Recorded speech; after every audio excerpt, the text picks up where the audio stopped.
Good evening, everybody, and welcome. Welcome on this cold and chilly night in this cold and chilly room. We will be warmed with conversation and good cheer. I'm Artemis Kirk, University Librarian, and it's a great pleasure to welcome you all for tonight's lecture on Roosevelt's Second Act, the election of 1940 and the politics of war. First, let me thank the members of the Georgetown Library staff who are here this evening, who have engineered and put together this wonderful event, and who are also providing the video services so that we can see it again and again. Our speaker tonight, Richard Moe, has had a distinguished career in government, law, historic preservation, and in writing. He's a native of Minnesota and was educated at Williams College and the University of Minnesota Law School. After positions in Minnesota state and local government, he served as chief of staff to then Senator Walter Mondale, and then in the same capacity to Vice President Mondale. In the course of helping to shape what has become known as the modern vice presidency, President Jimmy Carter named Richard Moe as a member of his own senior staff, the first vice presidential aide to be so designated. Moe wrote an acclaimed Civil War history, The Last Full Measure, The Life and Death of the First Minnesota Volunteers. In the course of researching the book, he became involved in Civil War battlefield preservation, which in turn led to a broader interest in historic preservation. From 1993 to 2010, he served as president of the National Trust for Historic Preservation, where, early in his tenure, he helped rally prominent historians, such as David McCullough, to stop a Disney theme park from being built in the historic northern Piedmont region of Virginia. He also led the national effort to restore historic New Orleans after Hurricane Katrina.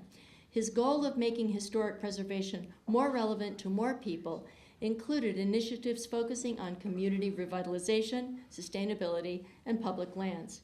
Under Moe's leadership, the Save America's Treasure program became a vital and ambitious effort in a public and private partnership that has restored everything from historic documents to national parks. He has won numerous awards and prizes for his work in preservation and in history. He has served on the boards of numerous nonprofit organizations, including the Ford Foundation. His new book, Roosevelt's Second Act, The Election of 1940 and the Politics of War, was published in September 23 and has already been selected by Oxford University Press to be included in its Pivotal Moments in American History series. It's appropriate that Richard Moe speak to us today on March 4th, the historic inauguration date of U.S. presidents. Franklin Delano Roosevelt was, I believe, the last president inaugurated on this date before the current practice of very cold January 20th. It's also, I believe, the 70th anniversary year of FDR's death. So we're very pleased to mark these two occasions with an address by our very distinguished guest, Richard Moe. Please join me in welcoming him.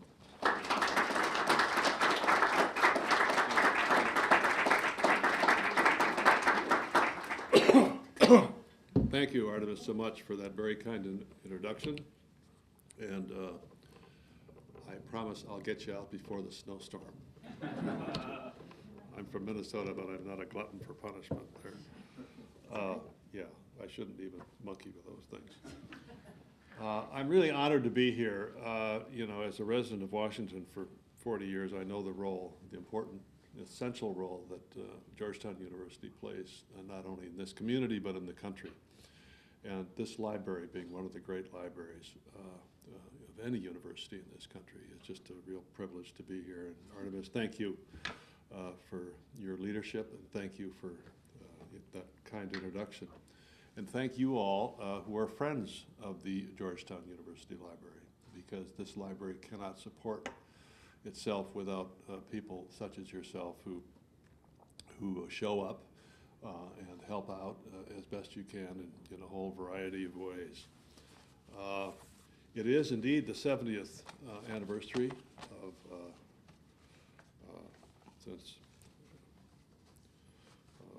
FDR, and it's after his death, and it is the 75th anniversary of the event that we're going to talk about tonight, which is his decision to run for a third term in 1940. I was very fortunate to have stumbled across this this story because it turns out to be what I think is one of the most consequential events in American history, but it had been largely ignored. It really had not been looked at in any serious way because it was obscured by so many other events and things that were going on. But his unprecedented decision to run for a third term, as I hope I can discuss tonight, had huge consequences for the country and for the world. I've always been fascinated by FDR, largely because my two political mentors, Hubert Humphrey and Walter Mondale, had in turn been very heavily influenced by Roosevelt. And in fact, when I was raised politically in the Democratic Farmer Labor Party of Minnesota, that had been steeped, that party had been steeped in Franklin Roosevelt. And when I chaired that,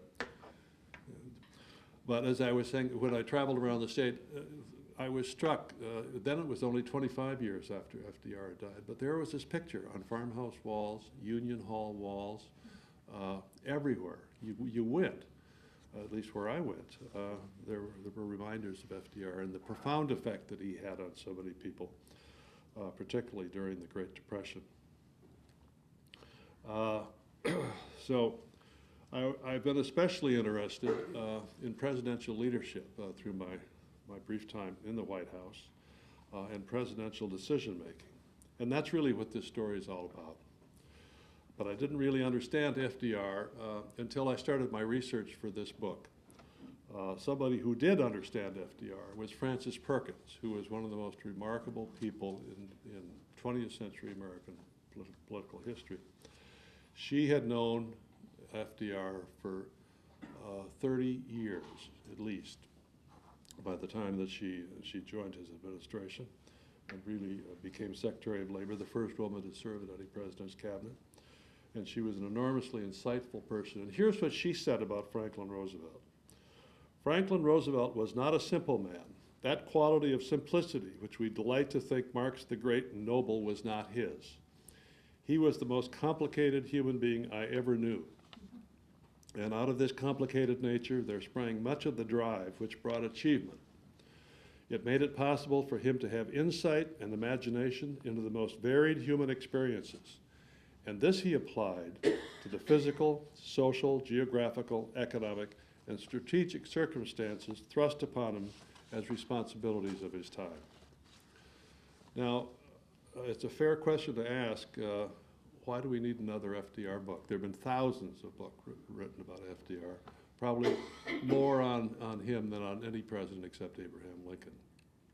Well, the answer, I think, is that almost everything that's been written about FDR in depth has had to do with the either the New Deal years or with the World War II years, in which he exhibited extraordinary leadership in both of those instances.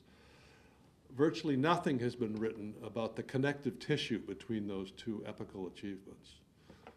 And I would argue that that connective tissue is, in fact, the election of 1940 and and his decision to run for this unprecedented third term. The years 1939 and 1940, which this book covers, FDR tried to prepare the country for the war that he knew in his heart was coming to America. And he tried to ensure that his successor in the White House would be a Democrat who supported both his New Deal and his foreign policies and who could be elected. I tried to get into his head to find out how he made this, how he approached this decision, and in the end, how he made this decision. And there's no greater challenge an historian can face than to try to get into anybody's head, but to try to get into FDR's head was just supremely difficult because he was very much a solitary person. He didn't, of course, live to write his memoirs like every subsequent president, except for John F. Kennedy. And he didn't share his experiences or his thoughts with intimates. Matter of fact, as you'll hear, he didn't have a lot of intimate friends. So it was a very hard task to accomplish. Now let me just kind of set the scene in 1939. He had been elected, of course, in 1932 and got hugely reelected in a landslide in 1936. But he misread his mandate in that landslide of 1936. And he suffered from what we have come to call the second term curse. As a matter of fact, I think FDR invented the second term curse. He immediately set up the ill-fated, ill-considered court packing plan, which of course was immediately thrust back at him by the Senate. He took his foot off the economic accelerator, cut back on federal spending, and created what came to be called the Roosevelt recession. 2 million more Americans were put out of work. It was a very flawed strategy, and he quickly reversed himself. And then in the election of 1938, the off-year election, he tried to purge recalcitrant Democrats who had opposed various New Deal programs. And he failed miserably. So by the end of 1938, early 1939, he was at the lowest ebb of his presidency. It was hard to see how he could get any lower. The New Deal had run its course. There was no appetite for more New Deal programs. And he was already shifting gears and shifting his focus to foreign affairs, and particularly to what was happening in Europe. He was planning to retire after 2 terms. He's going to retire to Hyde Park. And of course, it was the custom of presidents to retire after 2 terms. As I'm sure most of you know, the Constitution is silent on how many terms, or was then, on how many terms a president could run for. And the Constitutional Convention couldn't agree on it, so as usual, Washington set the precedent and served only 2 years. Jefferson reinforced that. Other presidents subsequently did the same. And it became almost sacrosanct in American political thought that a president would only serve 2 terms. And certainly that was FDR's custom, or his intention, I should say. He told friends in 1939 he was tired and he was broke, and there was truth to both assertions. He had signed a lucrative contract with Collier's magazine. Remember Collier's magazine? I see a few heads nodding. And to write regular articles. He had already designed, he was a self-taught architect, he'd already designed and was then building the first presidential library in America. He set the model. He drafted the model for what we now have for almost every president will have a library somewhere. And every time he went back to Hyde Park, this was going to be his retirement headquarters in that library. He would take boxes full of artifacts and files. Where he was going to write his memoirs and so forth. So he was his mind was on retirement, and he enjoyed it. Nonetheless, there were some quiet third-term rumbles. You know, maybe he would think of running for a 3rd term. But nobody took it very seriously because of this Washington-Jefferson precedent, which had a lot of force to it. On September 1st of 1939, Hitler invaded Poland. Hitler had already swallowed the Rhineland, Austria, the Sudetenland, and then the rest of Czechoslovakia. And Britain and France had accommodated Hitler in this through the policies of appeasement. Interestingly, the term appeasement didn't carry the pejorative meaning that it's come to carry at that point. It was seen as a legitimate policy because both Britain and France, and particularly the people of Britain and France, wanted to avoid another war, given the great suffering of World War I. But when Hitler invaded Poland, this was too much even for the elastic kind of appeasement that those countries had embraced, and both Britain and France declared war on Germany. This was the war that FDR thought was coming. It did come, and he was convinced in his own mind that it would eventually come to the United States. And he knew that the United States was not anywhere near prepared to deal with a war of this kind. There was enormous misgivings in this country about our engagement in World War I. There was no military capacity. So he struggled with the way to find help for Britain and France when he really had no public support for doing so and really very little capacity for doing so. He nonetheless focused on this, and I think it became one of the greatest problems any president has faced since Lincoln decided whether or not to resupply Fort Sumter. And it had the same consequences in the end. As I say, there was no credible military force here. The country was heavily isolationist. There was great disillusionment about the involvement in World War I. And they thought that, and the Congress had enacted a Neutrality Act with an arms embargo to enforce this sense of isolationism. And that was a barrier to sending significant aid to allies. Nonetheless, and because of this fierce opposition to aid, which a lot of people saw as a slippery slope to war itself, they thought that's what happened in World War I. He was frustrated. But he shaped a policy nonetheless to try to build the first line of defense through Britain and France by getting them, sometimes surreptitiously, the aid that they needed, in particularly aircraft. He shaped this policy virtually by himself. And it's hard to imagine today, there was no National Security Council staff. Nothing even resembling it. There was no substantive staff in the White House. He and Cordell Hull would get together and shape whatever foreign policy was called for. There was no formal intelligence organization. And I know we have intelligence authorities here tonight. And it was very ad hoc. Sometimes he would call in friends or former classmates from Harvard who were returning from Europe and say, "What have you heard? What have you seen?" It was very, very informal and obviously very incomplete. There's growing pressure on FDR to state his intentions. A sphinx who wouldn't reveal his secrets.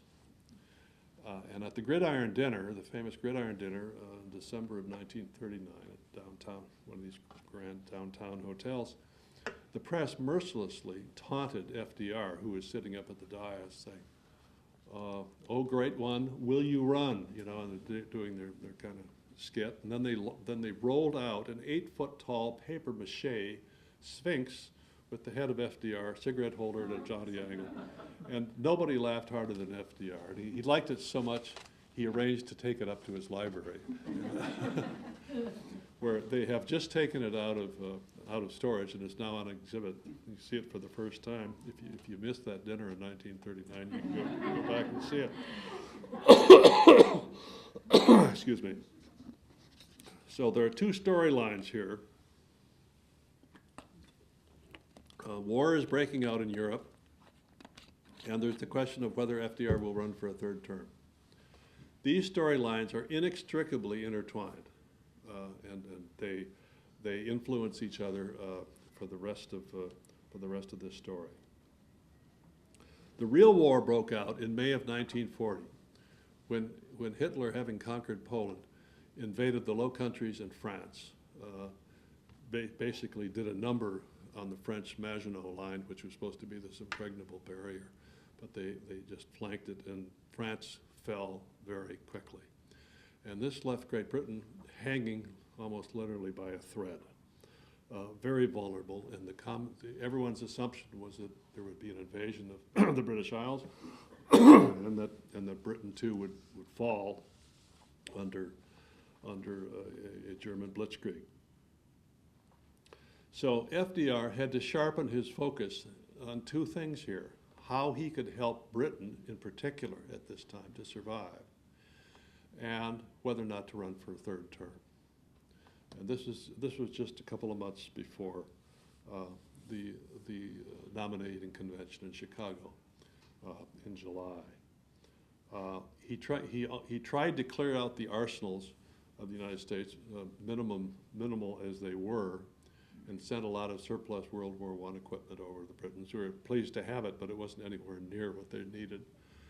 And Churchill was pleading for destroyers because the the Germans were sinking, the German U-boats were sinking escort vessels daily in the English Channel. And that was their lifeline to the outside world. So he did what he could, but then he had to sharpen his focus on his decision of whether or not to run. And this is what I think is the most fascinating part of the story, because it gets into his classic decision-making process, which is maybe not unique, but it's certainly fascinating. Many assumed that he was always going to run for a third term. Some people still assume that he was always going to run for a third term. I don't buy that. I don't really agree with that. I think he really wanted to retire. His heart was set on retiring. And he knew the history of attempts to run for a third term. Only 2 presidents had seriously attempted to run for a third term. Ulysses Grant, who tried twice, failed twice. And of course, FDR's boyhood hero, Theodore, is his 5th cousin, who failed to run for a third term, or a second elected term, you could say.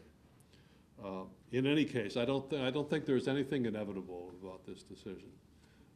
It was not. I don't think it was in his mind to do this all along. But I respected those who argued that enough that I called up a fellow that I thought would have some insight into it. It's William Leuchtenberg, who is probably the greatest living authority on FDR at Duke, retired now from Duke.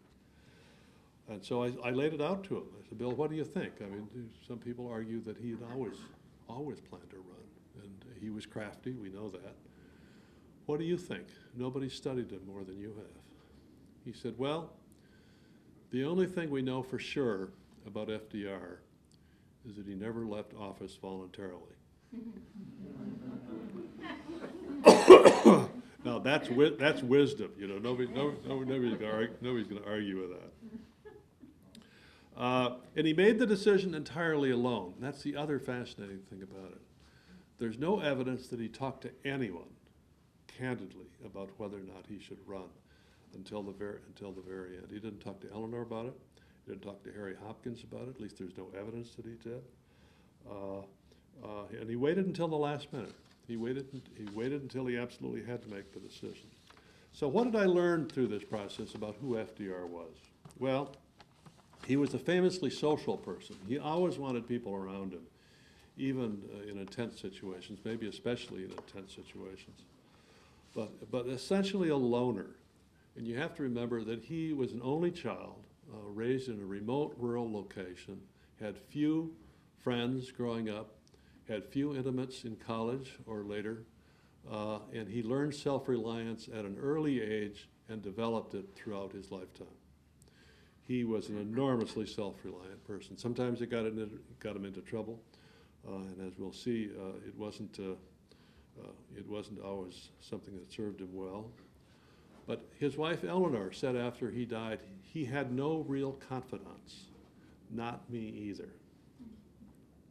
Robert Sherwood, the great Pulitzer Prize winning playwright who became a speechwriter for FDR in 1940 and for 3 years subsequently.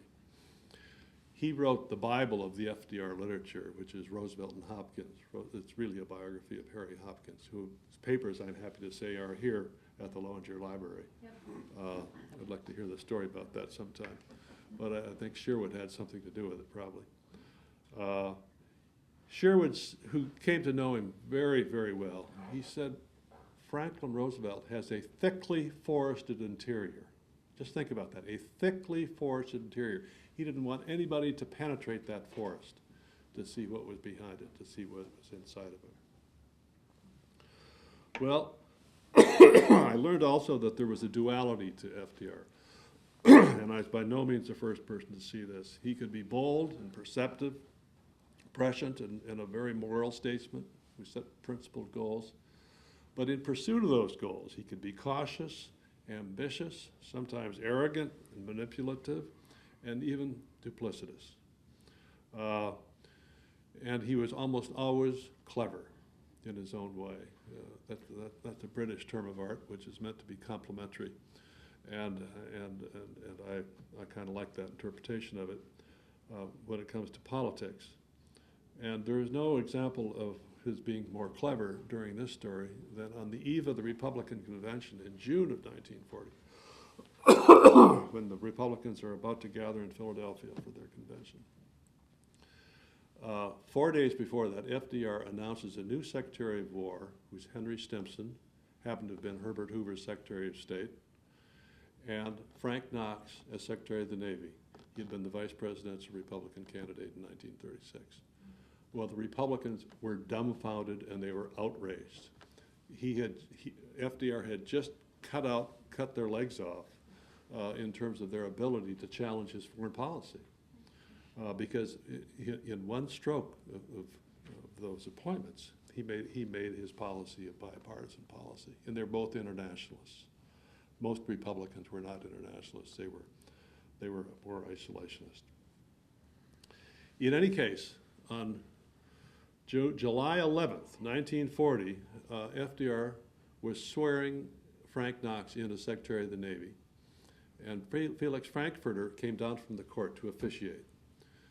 Afterwards, Roosevelt asked Frankfurter to return to the White House that evening, and he did. And they spent 2 hours in the Oval Study upstairs in the residence. This is not the Oval Office. The Oval Study, adjacent to the president's bedroom, which was the president's favorite room in the White House.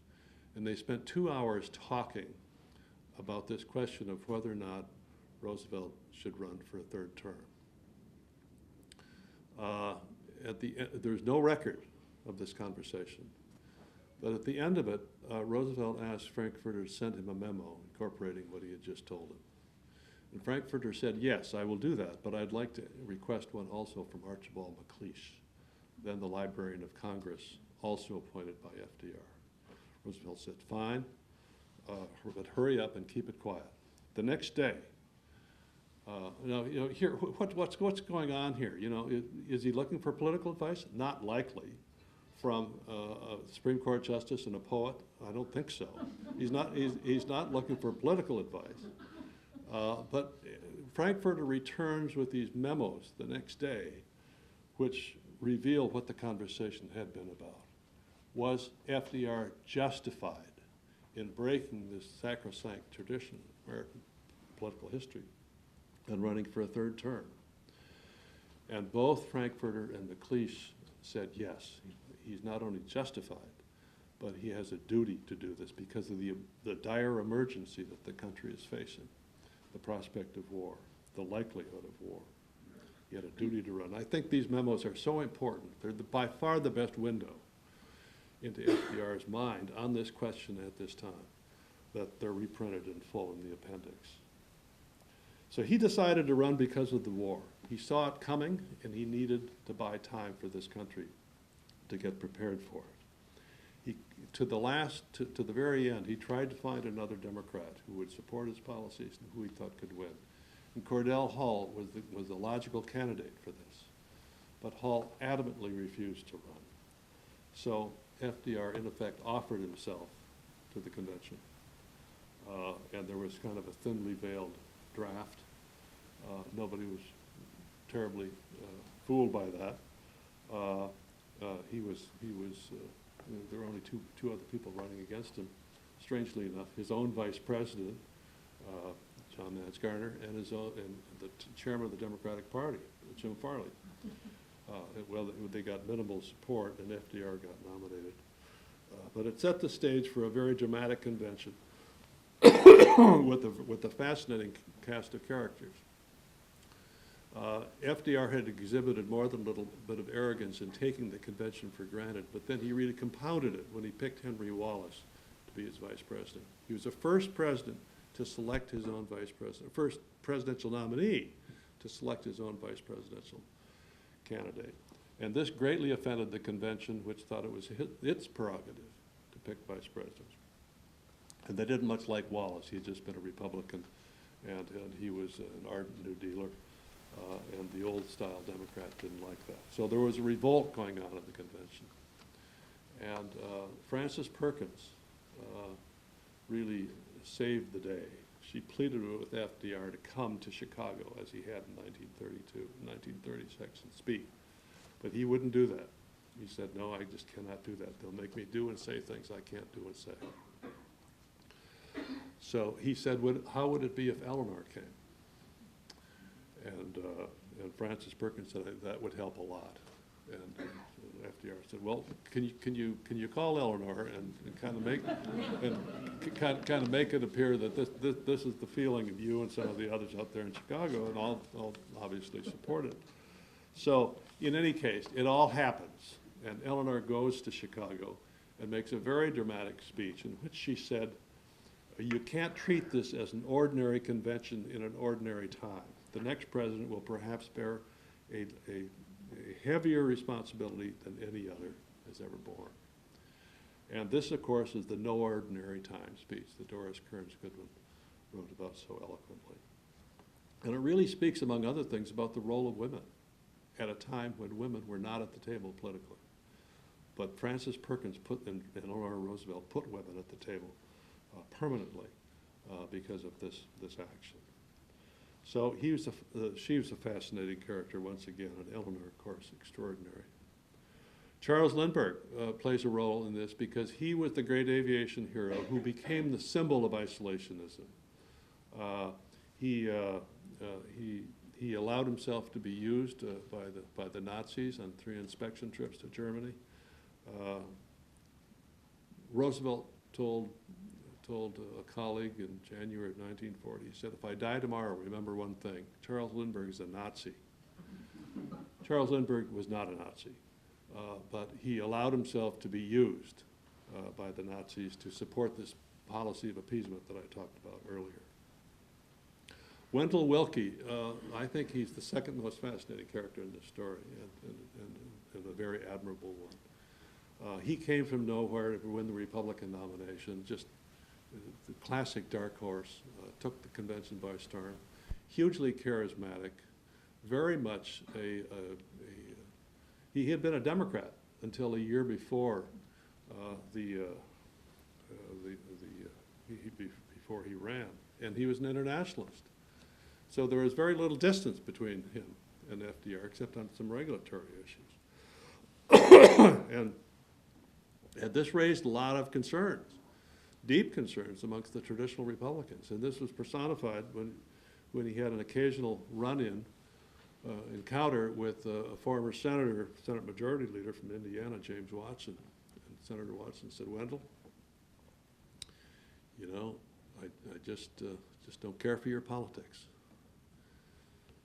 And Willkie said, well, Senator, it's true, I was a Democrat, and now I'm a Republican, and I intend to win this nomination.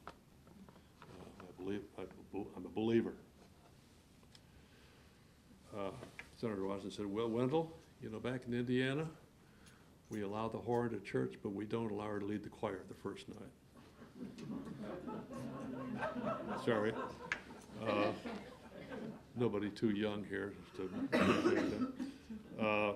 But the real story about Willkie is the courage that he showed during the campaign, and particularly after the campaign, because he was courageous enough to support the first peacetime draft in American history, which permitted FDR to support it, and it became law during the midst of the campaign in August of 1940. After the election,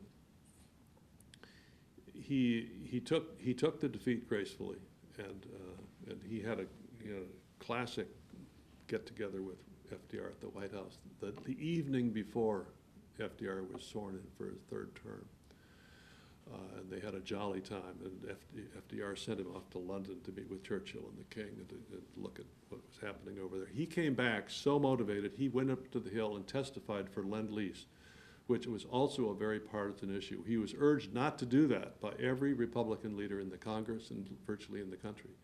But he said, no, there's only one president, it's Franklin Roosevelt. He's right about this. Britain has to survive, and we need Lend-Lease. And Lend-Lease passed. And FDR believed to his dying day that Lend-Lease would not have passed without Wendell Willkie's support. He's an extraordinary human being who has not gotten his due in history. I'm happy to say there is, I think, a first-rate biography in the works on him, which he deserves. Then, of course, there's Winston Churchill, who pleaded with Roosevelt for aid ever since he took office in May, and particularly these destroyers. Finally, they got it worked out that FDR found a way to send destroyers without going to Congress, which was a huge thing, because there would be a net benefit to the United States, because in return for the destroyers, we would get the use of British bases in the Caribbean and elsewhere in the hemisphere. But the announcement was about to be made, and Churchill was worried that FDR was going to couch this in terms that the U.S. got the better of the bargain. And indeed, that was Roosevelt's plan, right?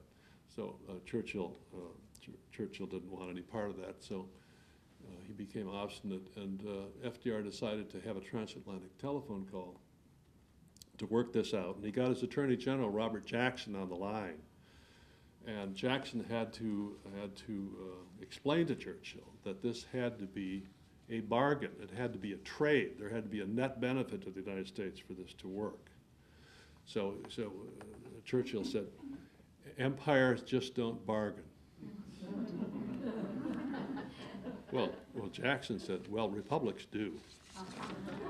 And so Roosevelt, in an effort to try to calm the waters and put it in the context that Churchill could understand, said, the trouble is, Winston, I have an attorney general, and he says I have to bargain. Well, the prime minister was still unmoved, and he rejoined, maybe you ought to trade these destroyers for a new attorney general.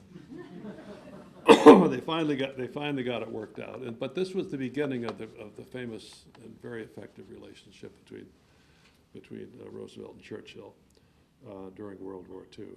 The general election, FDR ran as a commander-in-chief, kind of a variation of the Rose Garden strategy. He went to defense bases and arms factories and so forth, but he didn't really campaign.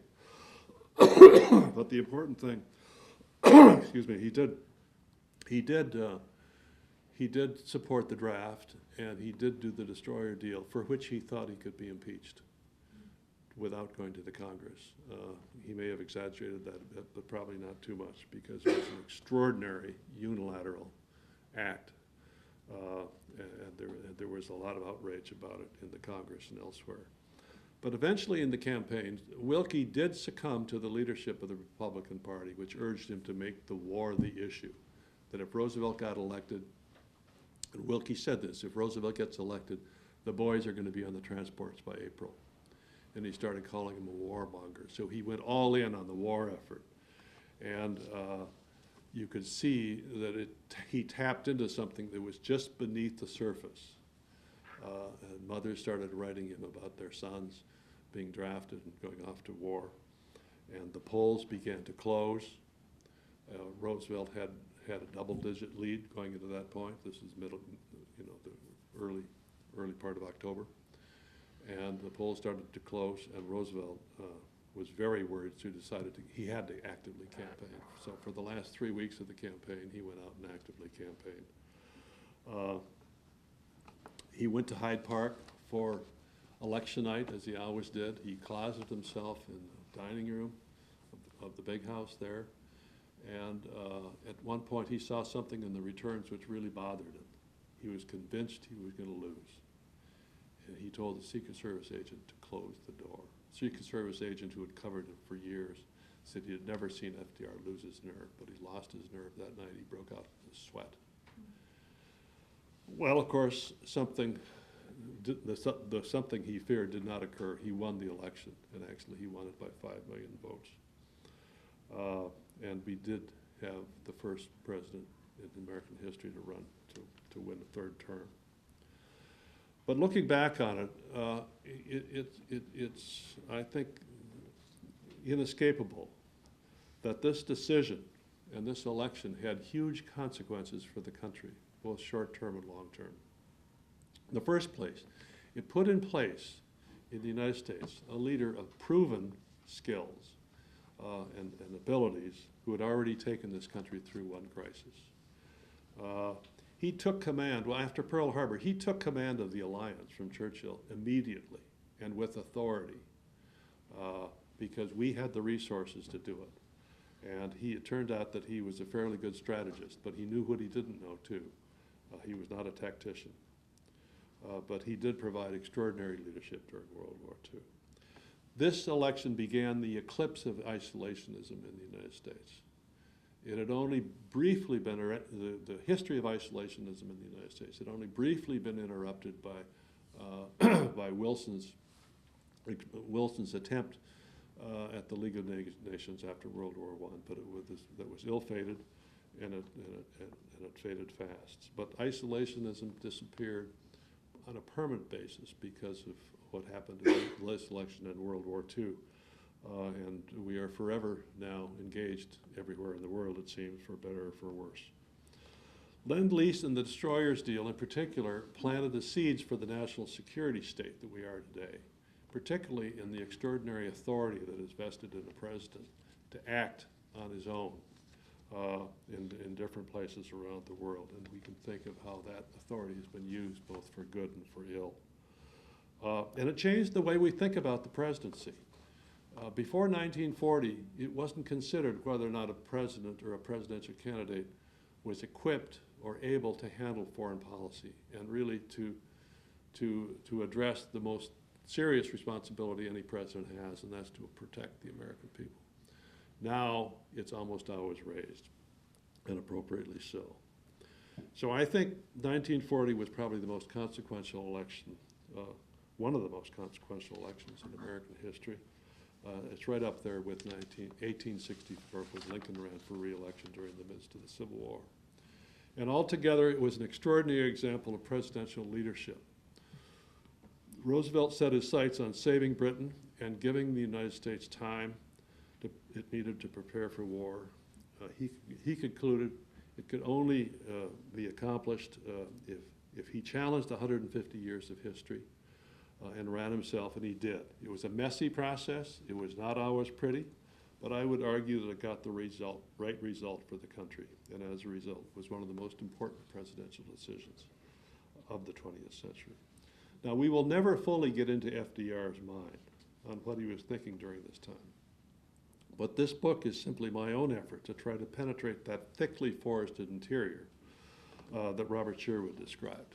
Thank you very much.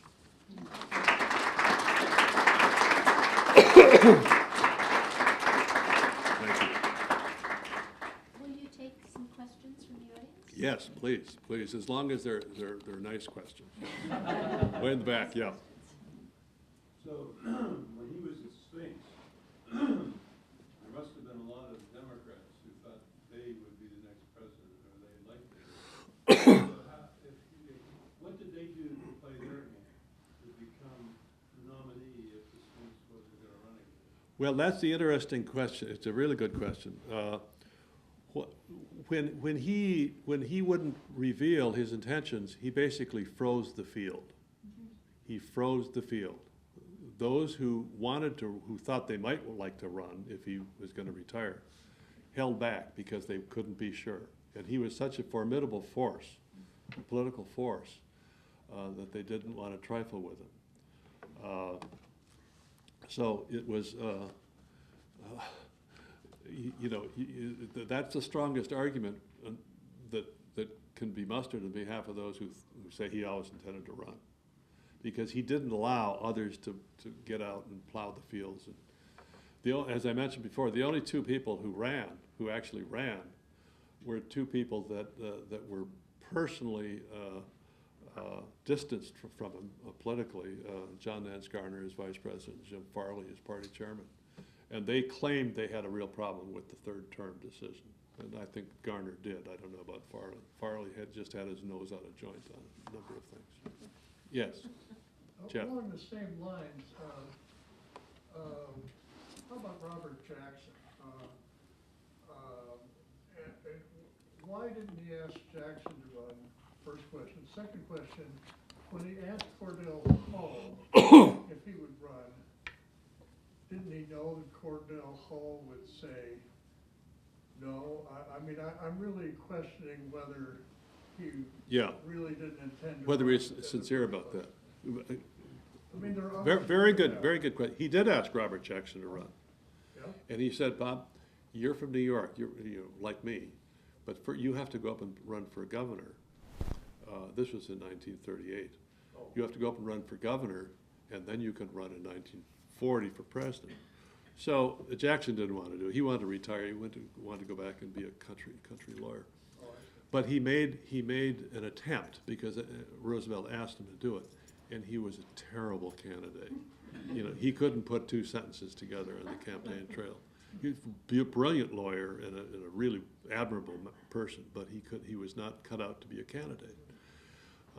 And Roosevelt had also asked Harry Hopkins to run, but because he had more trust in Harry Hopkins than probably anybody else in his administration. But Harry Hopkins was riddled with stomach cancer. They called it ulcers back then, but it was stomach cancer, and it ultimately killed him. And he had been divorced, and that was thought to be a disqualifier. So he did make an effort. Then he did make a serious run at Cordell Hull. And Cordell Hull was not an unlikely candidate. He was very well known because he had served in the House, he had served in the Senate, he had served in an elective office. FDR said, Cordell Hull is the only member of my cabinet who brings something to the table that I didn't have. And what he meant was political experience and political constituencies. So he was a serious, he could have been, and the polls showed Hull doing very well against Wilkie. And FDR read those polls. Matter of fact, in some of the polls, he did better than FDR. So it wasn't just, I think it was a serious effort to find somebody over that time. But you can still make a good argument the other way. Why do you think Hull said no? He was tired. He loved being Secretary of State. He didn't want to run. He knew what would be required of him physically to run. His wife definitely did not want him to run. FDR was all over him to begin. He called Hull at home one night to pester him about this. He said, "You've got to run." And he said, "No, I won't do it." He said, "Let me talk to the missus." And she was standing right next to the phone. "Tell him I'm not here," you know. So, yes. In regard to isolationism and then Wilkie, as you said, coming from nowhere, what Wilkie did have, aside from this marvelous personality, was Henry Luce. Correct. And that there was an internationalist element in the Republican Party. Very, very definitely. That was very strong, and so. Very definitely. There was also going on at that time the British covert action role. Right. Out of New York, and did you get into that in terms of the influence that he may have had, that the Brits may have had? Only peripherally. I know what you're talking about because there was a major effort under Mr. Stevenson in New York to influence U.S. policy, and there was also a lot of German activity in this country. As a matter of fact, the German embassy drafted some language that appeared in the Republican platform that year. So there was that going on. I decided I wanted to focus on FDR's decision, and it's a fascinating period, though. That could make a book on its own, and I think it has. I think others have written about that. Well, Stevenson's own book is, of course. Yeah, classic. Right. Yes, sir. What do you think would have happened had FDR not run for a third term? What course of American history would have occurred? If he had not run? Well, of course, a lot of that would turn on who would have replaced him as a candidate, whether or not that candidate would have beaten Wilkie. FDR said that both after the campaign, he said, if it hadn't been for the war, Wilkie would have won. And as a matter of fact, he did say that during the campaign. People were tired of Roosevelt, and he used to quote Teddy, saying, Teddy Roosevelt used to say, well, American people are tired of hearing what Alice had for breakfast, and the same thing was true of FDR's family, and his policy. I mean, people tire of presidents. I don't think, and particularly during tough times, and the 30s were a very tough time. My guess is that Wilkie probably would have won if it had been anybody other than, except maybe Hall. I don't know how that would have turned out. But if it had been some other candidate, and one of the remarkable things about this that you alluded to is that there weren't that many horses in the stable, in the presidential stable, that you could point to that showed real promise as presidential candidates, at least in my view. There are very, very few. Yes? I'm glad you spoke warmly about Wendell Wilkie, his Yes. grandson and namesake. Is a good friend of mine, and I'm sure you know him also. Wendell? Wendell. Yes, I know Wendell. Right. And I just saw Philip Wilkie, who is his grandson in Minnesota. Yeah, who's an old friend and fellow preservationist, yeah. What I was particularly interested in was the world tour that, I mean, it said that Roosevelt sent Wilkie on the world tour when you talked about him going to the UK.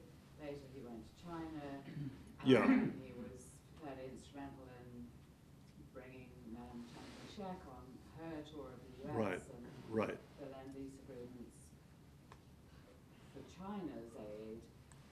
But was that really, I mean, how useful was that to Roosevelt? That's a good question. I don't know. That's beyond the scope of what I studied and wrote about, because that so-called round the world trip occurred during the war.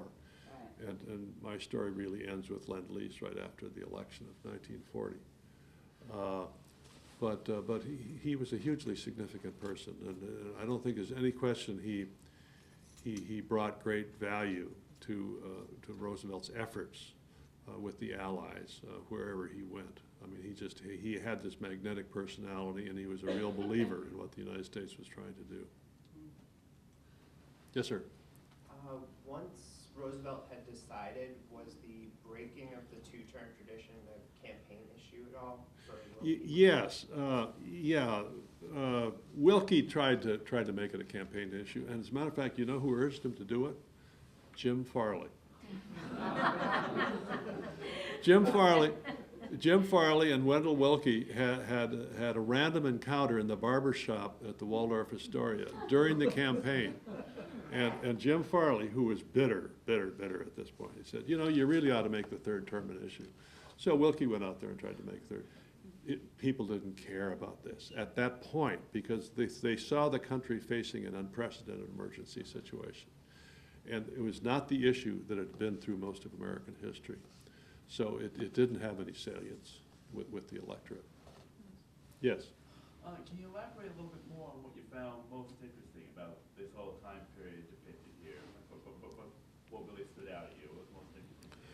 Well, there are so many things, but one thing that's interesting is that you could get bipartisan activity on a lot of things you cannot dream of today.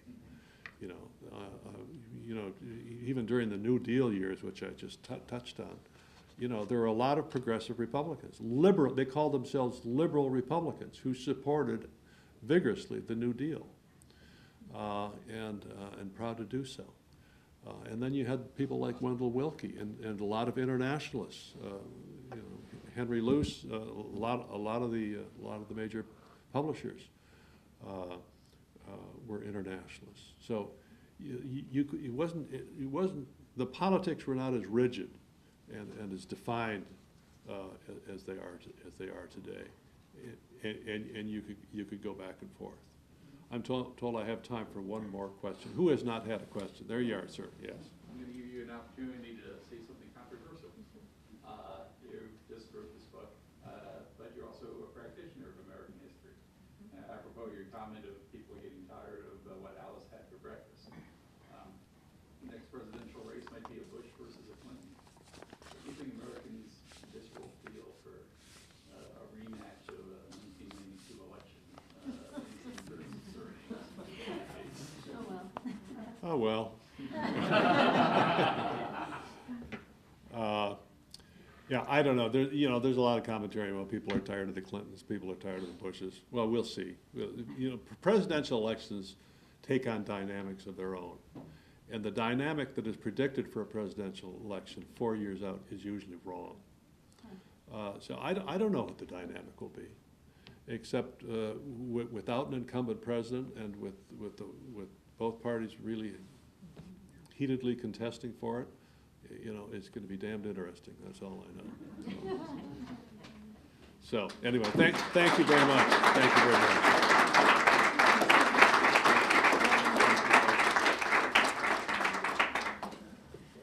This was truly wonderful.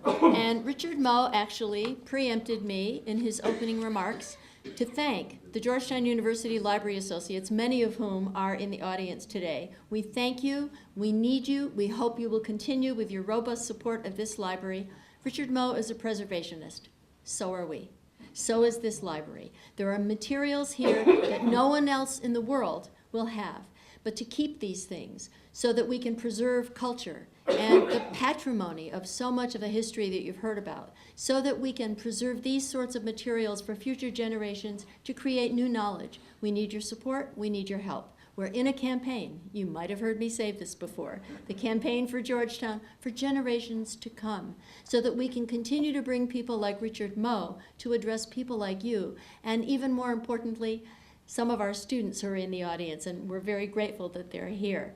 Georgetown students are smart, they're wonderful, they have great questions, and we want to encourage them always to think, and to think creatively, based on a foundation of history, so that culture is retained for future generations.